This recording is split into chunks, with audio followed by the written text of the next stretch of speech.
कांग्रेस का सुपड़ा होगा साफ, एक और राज्य में लगेगा झटका, एक के बाद एक गिरेंगे इस्तीफे, अचानक गायब हो गए सारे विधायक। नमस्कार, आप देख रहे हैं हमारा बत चैनल बतकई चौक और मैं हूं आपके साथ गरीब। हाजिर हूं एक बार फिर से आपके बीच एक नए वीडियो को लेकर के।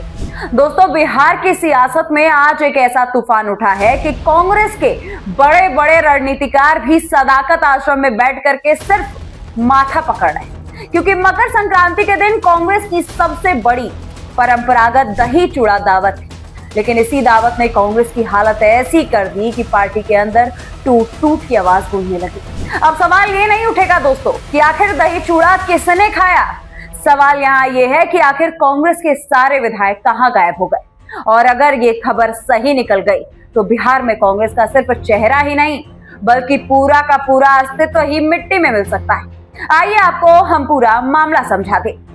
दरअसल दोस्तों, सदाकत आश्रम कांग्रेस का हेडक्वार्टर है और दही चूड़ा भोज कांग्रेस के लिए कोई साधारण कार्यक्रम नहीं होता। ये वो दिन होता है जब पार्टी अपने संगठन की ताकत, अपनी एकजुटता और अपनी मौजूदगी दिखा देती है।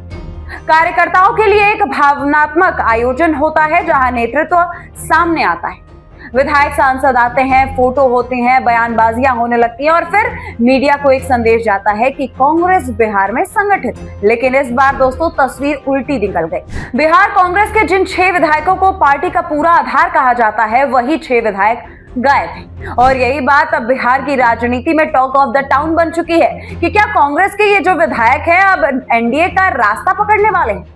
इन विधायकों के नाम भी सामने आ रहे हैं दोस्तों। हम आपको बताएं कि तमाम जो नाम है वो सामने आ रहे हैं। नामों की गिनती हम करा दें तो सबसे पहला नाम उसमें मनोहर प्रसाद सिंह का है, उसके बाद सुरेंद्र प्रसाद, इसके बाद अभिषेक रंजन, आबिदुर रहमान, मोहम्मद कामलूर होदा और मनोज बिसावन। अब आप ध्यान से सुनिए, ये सभी एक साथ कार्यक्रम से गायब रहे। और यहाँ एक और बात ध्यान दीजिए, एक दो नहीं बल्कि पूरे 6 के 6 गायब थे। इसका मतलब है कि कहीं ना कहीं अंदर कुछ तो टूट रहा है।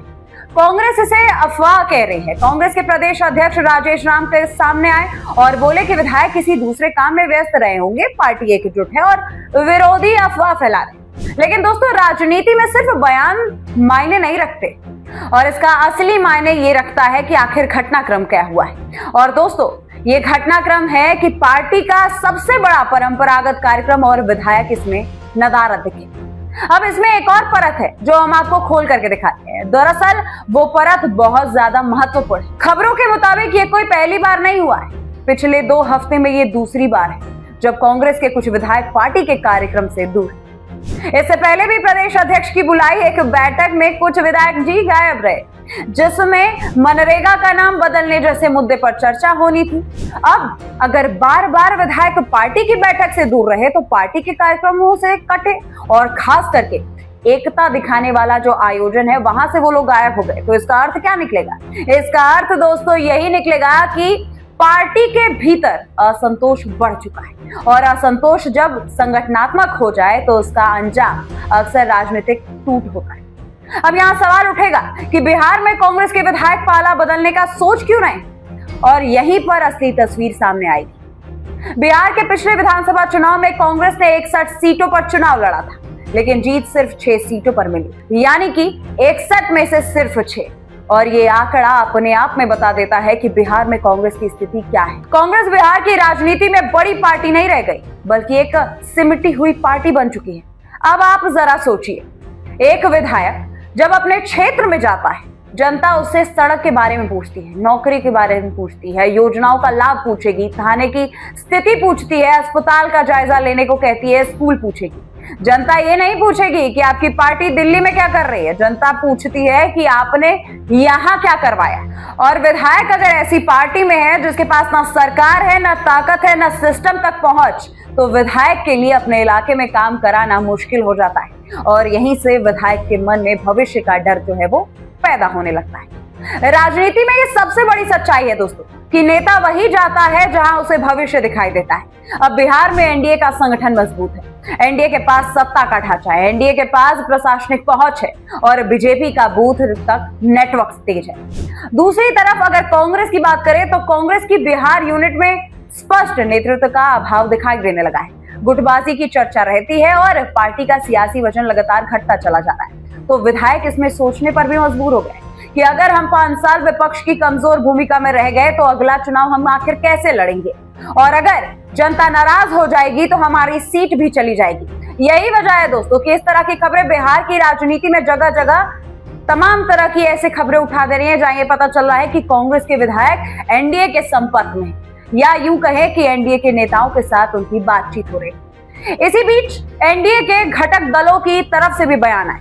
लोक जनशक्ति पार्टी यानी कि रामविलास की पार्टी से जुड़े मंत्री संजय सिंह के हवाले से एक दावा किया जा रहा है कि 15 तारीख के बाद कांग्रेस के विधायक एनडीए में शामिल हो सकते हैं।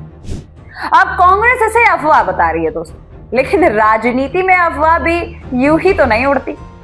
अफवाहें तभी हवा पकड़ लेती हैं जब अंदर तक कुछ तो हलचल होती है। और याद रखिएगा दोस्तों, बीजेपी हो या फिर एनडीए, बिना वजह ऐसी बातें कोई भी हवा नहीं दे देता। यह भी हो सकता है कि एनडीए मनोवैज्ञानिक दबाव बना रही हो, लेकिन यह भी उतना ही संभव है कि अंदर मीटिंग और चैनल्स एक्टिव हो।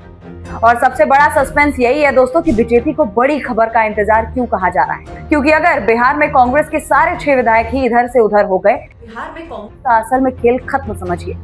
फिर कांग्रेस का बिहार में सिर्फ बोर्ड रह जाएगा, संगठन का शरीर नहीं बचेगा, और ये विपक्ष के लिए बहुत बड़ा झटका हो जाएगा, क्योंकि बिहार की विपक्षी राजनीति में कांग्रेस और आरजेडी का गठबंधन अक्सर एक संतुलन बना देता है। लेकिन अगर कांग्रेस खुद खत्म होने की कगार पर आ जाए तो विपक्ष की संरचना कमजोर पड़ने लगेगी, और ये फायदा एनडीए को मिलेगा।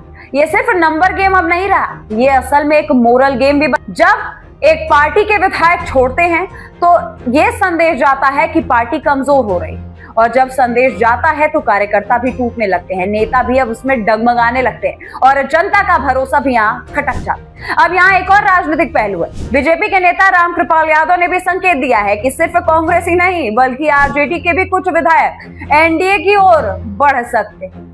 हालांकि आरजेडी ने इसका खंडन कर दिया है, लेकिन इतना समझ लीजिए दोस्तों कि एनडीए इस वक्त खुद को विस्तार के मोड में दिखा रही है, और विपक्ष को लगातार ये संदेश देने की कोशिश कर रही है कि विपक्ष अब बिखर रहा है। और ये जो संदेश है वो चुनावी राजनीति में बहुत काम करता है, क्योंकि वोटर स्थिरता चाहता है। वोटर उसी तरफ झुकेगा जिसे वो मजबूत समझेगा और स्थिर समझेगा। इसलिए एनडीए के लिए ये खबर सिर्फ एक खबर नहीं है, ये एक ऐसा मौका है जिसे वो अपने पक्ष में नैरेटिव बना सकता है। अब कांग्रेस के लिए सबसे बड़ी चुनौती ये हो गई है दोस्तों कि वो इस स्थिति में को आखिर कैसे रोक पाए। कांग्रेस का नेतृत्व तो चाहे जितना कहे कि पार्टी एकजुट है, लेकिन तस्वीरें बोलने लगती हैं दोस्तों। जब विधायक कार्यक्रम में नहीं आते, जब विधायक 2 बार बैठकों से दूर रहते हैं, तो कार्यकर्ताओं के मन में सवाल उठता है, और कार्यकर्ता राजनीति में बहुत जरूरी होता है। याद रखिएगा, कार्यकर्ता ही पोस्टर लगाता है, कार्यकर्ता ही वोट मैनेजर होता है, और कोई कार्यकर्ता ही बूथ संभालेगा। अगर कार्यकर्ता को लगे कि विधायक पार्टी छोड़ देगा तो कार्यकर्ता भी कमजोर पड़ जाता है। कांग्रेस के सामने असली संकट यही है कि वो अपने विधायकों का भरोसा कैसे बनाए रखे और जनता को कैसे विश्वास दिलाए कि कांग्रेस बिहार में अभी भी प्रासंगिक है। और दोस्तों, अब बात यह भी है कि बिहार में कांग्रेस की भूमिका लंबे समय से गठबंधन पर निर्भर रही।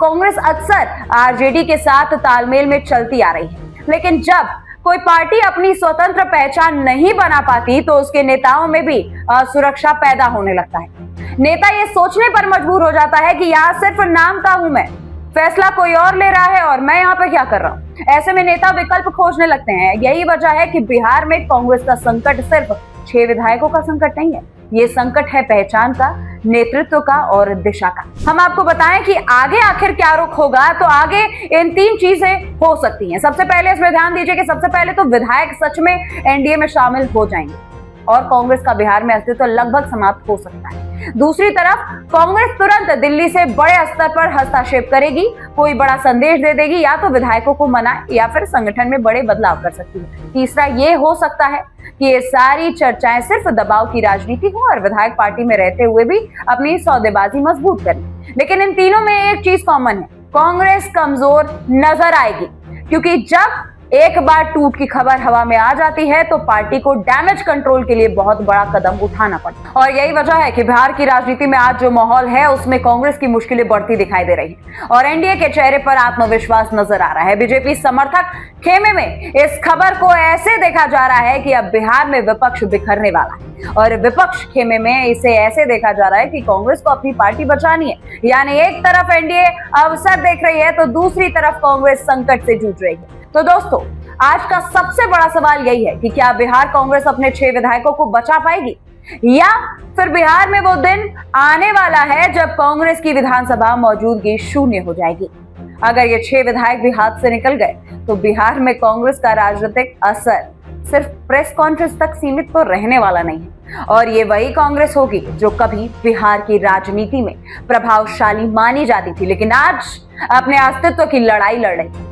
अब आप हमें कमेंट में बताइए कि आप इस बारे में क्या राय रखते हैं। फिलहाल मुझे दीजिए इजाजत, मिलती हूं मैं आपसे अगली वीडियो में, तब तक के लिए नमस्कार।